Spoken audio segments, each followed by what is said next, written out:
কোকৰাঝাৰ বিশেষ আদালতৰ ৰায়দান নাবালিকা ধৰ্ষণকাৰীক 20 বছৰৰ সশ্ৰম কাৰাদণ্ড।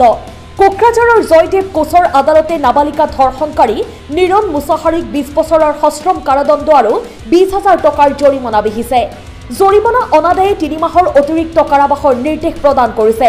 যোৱা 2023 চনৰ 6 মাৰ্চত এগৰাকী নাবালিকা কিশোৰীয়ে 3 বান্ধৱীৰ সৈতে বাগিচাত শাক-পাচলি আনিবলৈ গৈছিল।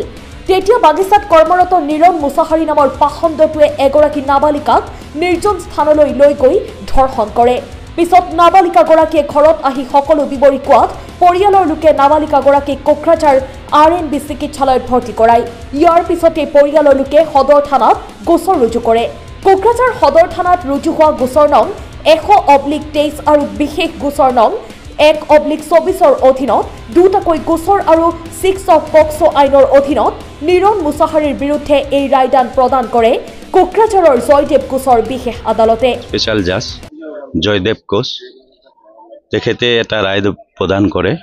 এইটো Kokrajhar PS case number 100/23 special case number 1/24 আসামী নিৰণ মুছাহাৰীক 20 বছৰৰ সশ্ৰম কাৰাদণ্ড লগতে ফাইন 20,000 টকা জৰিমনা বিহে।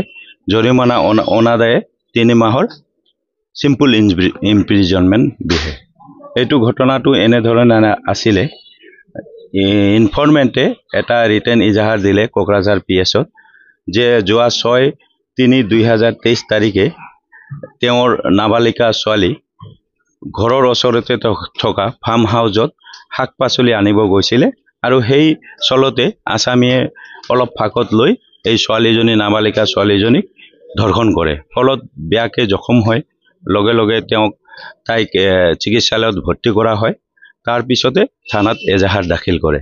পুলিচে এই কেছটো তদন্ত কৰে, আসামীক এৰেষ্ট কৰি জেল হাজত লৈ পঠিয়ায় আৰু সকলো সাক্ষীবাদী গ্ৰহণ কৰে। সকলো সাক্ষীবাদীৰ অন্তত আজি অনাৰেবল স্পেশাল জাজ জয়দেৱ কোচে এই শাস্তিটো প্ৰদান কৰে।